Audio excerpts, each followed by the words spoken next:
Court का फैसला biased है भाई, उसमें क्या कहना है। ईडब्ल्यूएस गैर संवैधानिक के कहने में क्या दिक्कत है, और उस पर रिव्यू पिटीशन भी डला है अभी। तो अब फुल बेंच में हो, पूरे देश के सामने बहस हो भाई।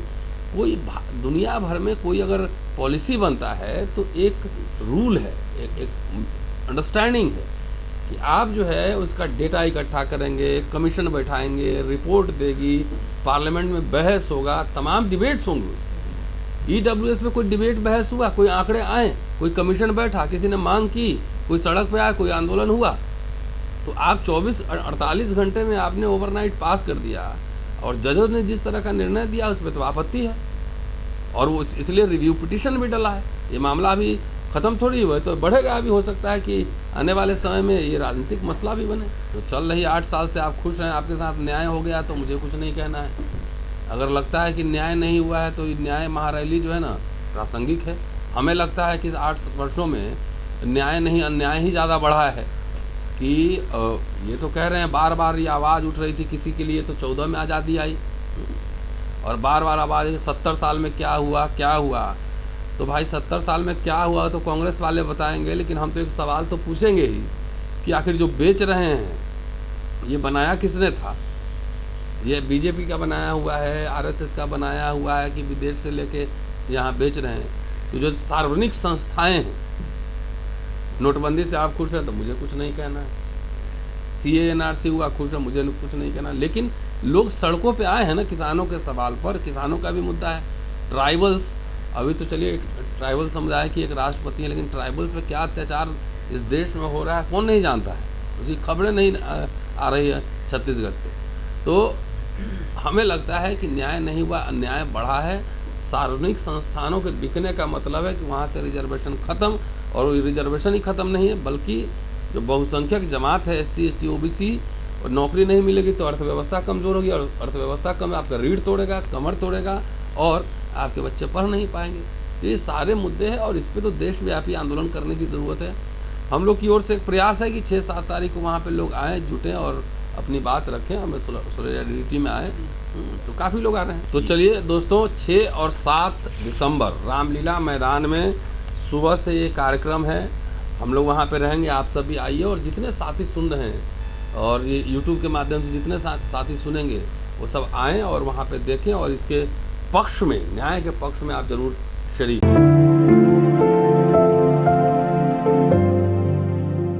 दोस्तों, आप सभी का शुक्रिया, बहुत शॉर्ट नोटिस पर आज इस प्रेस वार्ता में आप सब आए। और आज बहुत ही संक्षेप में एक पोस्टर रिलीज कर रहा हूँ। ये पोस्टर देख लीजिए पहले। न्याय अधिकार महासम्मेलन रामलीला मैदान 6 और 7 दिसंबर को है, 2 दिन का कार्यक्रम है, और कई महत्वपूर्ण इसमें मसले उठेंगे। देश के विभिन्न प्रदेशों से कई सामाजिक संगठन अपने झंडे बैनर के तले रामलीला ग्राउंड में 6 और 7 तारीख को एकत्रित होंगे। कई महत्वपूर्ण मांग है, मैं ये बताऊंगा आपको, लेकिन हमारे साथ अभी 2 खास मेहमान भी हैं। सौमेंद्र है मेरे बगल में बाएं साइड में, और रामाशंकर बैठे हैं मेरे दाहिने साइड में।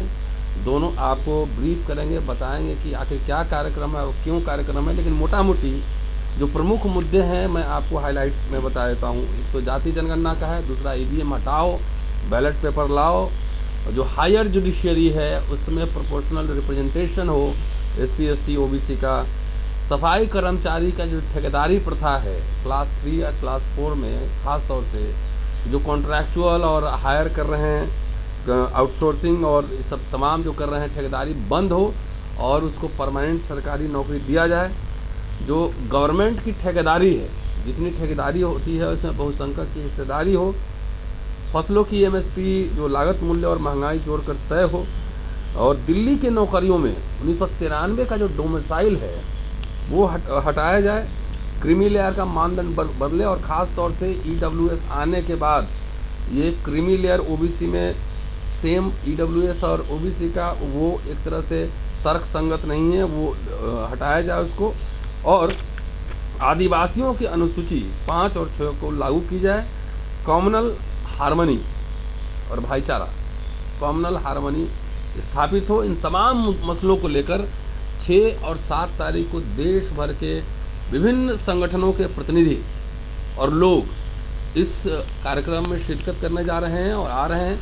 और जितने साथी सुन रहे हैं उन सबसे आग्रह भी है कि 6 और 7 तारीख को आप अगर आसपास हो, चाहे जहाँ कहीं भी हो, इन मुद्दों पर आपकी सहमति है तो आप कम से कम आएँ, वहाँ अपनी बात रखें और लोगों को सुने भी। और इस मुद्दे को सेंसिटाइज करना बहुत ज़्यादा ज़रूरी है। जिस तरीके से ये सरकार बेच रही है सार्वजनिक संस्थानों को, इसका मतलब है कि जो SC ST OBC है उसकी आर्थिक रीढ़ को तोड़ रही है, कमर तोड़ने का प्रयास कर रही है। तमाम मुद्दे हैं। सबसे पहले सोमेंद्र से हम रिक्वेस्ट करते हैं कि आपको ब्रीफ करें। तो तमाम मीडिया साथियों का बहुत बहुत धन्यवाद कि आप लोग यहाँ आए और उम्मीद है कि आप लोग हमारी आवाज़ हर घर पहुँचाएंगे। साथियों, दिनांक 6-7 दिसंबर को न्याय अधिकार महासम्मेलन का आयोजन किया गया है। और ये आयोजन क्यों किया गया है? वो इसलिए किया गया है कि इस देश में समय समय पर इस देश की मनुवादी व्यवस्था से बनी हुई सरकार बहुजनों के अधिकारों से हकमारी करती है और करते आ रही है। तो जो हमारा पहला मुद्दा है जातिगत जनगणना, सर ने अभी आपको बताया, तो इसको मैं थोड़ा सा आपको बताना चाहूँगा। क्योंकि इस देश में भेड़ बकरी जानवरों पक्षियों की जनगणना हो रही है, लेकिन यहाँ पर एक इंसान रहता है जो OBC है, उसकी आज तक जनगणना नहीं हुई 1931 के बाद में। क्या वो इस देश का इंसान नहीं है? क्या वो इस देश का वोटर नहीं है? लेकिन इसके बावजूद भी ये वोटर के लिए, वो अगर इसे वोट लेना है तो बस इस देश का ये हिंदू है, इस देश का नागरिक नहीं है या भारतीय नहीं है। EWS रात भर में इसकी स्क्रिप्ट लिखी जाती है, रात में दूसरे दिन संसद में इसको पास कर दिया जाता है। जब आप बताइए कि जिसकी जितनी संख्या है उसको उतनी भागीदारी नहीं मिल रही है। इसलिए इस देश में जातिगत जनगणना ये बहुत ज़रूरी है। फिर दूसरा जो मुद्दा मेन हमारा अहम मुख्य मुद्दा है बैलेट पेपर से, सर ने ये सारी चीज़ें बताई, लेकिन मैं थोड़ा सा बताऊंगा। और इसमें बैलेट पेपर से क्योंकि अभी फ़िलहाल में हिमाचल में जो चुनाव हुआ है और वहाँ चुनाव आयोग के द्वारा कुछ कर्मचारी अधिकारियों को सस्पेंड किया गया। क्यों किया गया? क्योंकि EVM किसी प्राइवेट गाड़ी में मिली, या फिर आप देखते हैं समय समय पर कहीं ना कहीं EVM के द्वारा धांधली हो ही रही है। और हिमाचल में क्यों सस्पेंड किया गया? वो मशीन जो EVM मशीन है वो कहीं एक प्राइवेट गाड़ी में मिली। क्यों मिली? इसलिए तो किया गया। इसका मतलब है कि EVM मशीन से हेर फेर होता है, कन्फर्म है। इसलिए हमें बैलेट पेपर से चुना। और दूसरी बात है कि मेरा वोट है तो मैं भी तो डिसाइड करूं कि मैं वोट कैसे करूं। तो ये चुनाव आयोग इस बात को समझे और बैलेट पेपर से चुना हो। फिर बात है 6 दिसंबर ही क्यों? तो आदरणीय साथियों, 6 दिसंबर इसलिए क्योंकि 6 दिसंबर को जब बाबा साहब 26 अरलीपुर रोड पे उनका महापरिनिर्वाण होता है, तो बाबा साहब को के पार्थिव शरीर को यहाँ पर जगह नहीं दी जाती। दिल्ली के अंदर उनके पार्थिव शरीर को जगह नहीं दी जाती और उन्हें महाराष्ट्र मुंबई भेजा जाता है। आप सोचिए कि बाबा साहब जो हमारे मसीहा है, इस देश के संविधान के शिल्पकार हैं, उनके पार्थिव शरीर को दिल्ली में जगह नहीं मिल रही है और उन्हें महाराष्ट्र की सीमित किया जा रहा है। और उनको महाराष्ट्र की सीमित करने के लिए यहाँ पर मनुवादी सोच रखने वाली कांग्रेस सरकार ने बाबा साहब को मुंबई भेजा। अगर बाबा साहब की समाधि दिल्ली में होती तो मैं गर्व के साथ और पूरे उम्मीद के साथ ये बात कह रहा हूँ कि ये दिल्ली का नज़ारा और कुछ अलग होता। इसलिए पूरे देश के लोग दिल्ली में 6 दिसंबर को बाबा साहब को अभिवादन करने के लिए शामिल हो रहे हैं। और बाकी और भी बहुत सारे मुद्दे हैं। इसमें क्या है कि 2-3 मुद्दे हैं, जिसमें एक रिजर्वेशन भी एक मुद्दा है बड़ा, जो रह गया इस सर की सूचना में। आप देखिए कि अभी दिल्ली विश्वविद्यालय में 2 पोस्ट पर पॉलिटिकल साइंस में NFS जैसा लगा दिया गया है, रिजल्ट में नहीं है तो मतलब नहीं है। ऐसे ही हंसराज कॉलेज में एक ST पोस्ट पर मामला आया है। ये सारे लखनऊ यूनिवर्सिटी में एक SC पोस्ट पर मामला आया था। ये सारे रिज़र्व कैटेगरी पर ही सीटें नहीं भरी जा रही, या इंटरव्यू अच्छे से कंडक्ट नहीं हो रहा, या 50-50, 60-60 पार्टिसिपेंट, या कह सकते हैं कि जो शोधार्थी, रिसर्चर, शिक्षक हैं जो पढ़ा रहे हैं, उनके होने के बाद भी ये पद नहीं भरे जा रहे हैं। तो ये भी एक बड़ा मुद्दा है कि कितनी ज़्यादा व्यवस्था बायस्ड है। एक तरफ सरकार कह रही है, सरकार के जो मुखिया कह रहे हैं कि हम ओबीसी हैं, और दूसरे तरफ ओबीसी सीटें विश्वविद्यालयों में नहीं भरी जा रही हैं, धज्जियाँ उड़ा रहे हैं लोग। और कौन लोग उड़ा रहे हैं, क्यों उड़ा रहे हैं, इसका कोई जवाब की कोई देने के लिए तैयार नहीं है। तो इन सारी चीज़ों पर भी बात होनी है वहाँ पे।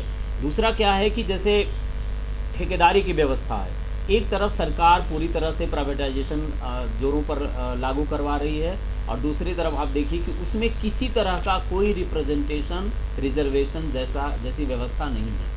स्वाभाविक है वहाँ जितने एम्प्लॉय भरे जा रहे हैं वो सारे खास वर्ग या क्षेत्र या कह सकते हैं व्यवस्था वाले लोग हैं, जो जिनके पहले से लोग वहाँ हैं, वो पैठ बना के अपना काम करवा रहे हैं। तो ये जो डी ग्रेड को या सी ग्रेड की नौकरियों को ख़त्म करके, और एक जो कह सकते हैं कि संविधान ने अधिकार दिया था कि इक्वलिटी की तरफ लोग बढ़ रहे हैं, समानता धीरे धीरे पाने के लिए एक जो आर्थिक व्यवस्था होनी चाहिए वो मिल रही थी, उसको ये ख़त्म कर रहे हैं।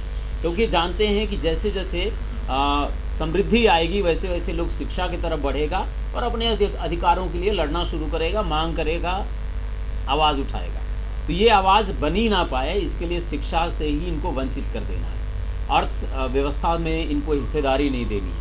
तो इन चीज़ों को लेकर के जगह जगह विरोध होता रहा है। इस बार हम लोग एक केंद्रित स्थान खोजे हैं, रामलीला मैदान। अब जानते हैं परिवर्तनकामी जगह है, वहाँ से बहुत सारे परिवर्तन की आवाज़ें उठती रही हैं। एक बार बहुसंख्यक समाज का भी ये महान्याय अधिकार जो सम्मेलन है वहाँ होने जा रहा है। 6 और 7 दिसंबर को आप लोग ज़रूर आएँ। अगर इन मुद्दों से, इन व्यवस्थाओं को बदलने में कहीं भागीदारी लगता है कि आपको करनी चाहिए, तो आपको वहाँ उपस्थित होना चाहिए और इससे ज़रूर बदलाव आएगा। धन्यवाद। सर, इस सम्मेलन में कौन कौन प्रवक्ता और रहने वाले हैं? कोई पॉलिटिकल लीडर भी आएंगे क्या?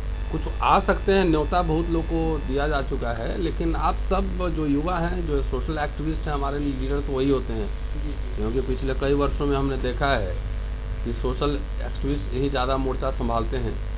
तो खुला मंच है, जिनको आना है आए। कुछ लोग को अप्रोच किया गया है, लेकिन आए। और ये बात सिर्फ रामलीला ग्राउंड में नहीं है, संसद में मामला ये उठे कि सिर्फ आना ज़रूरी नहीं, इसको डिफरेंट फोरम्स पे जहाँ जो लोग हैं वहाँ पे इस मुद्दे को उठाइए ज़रूर।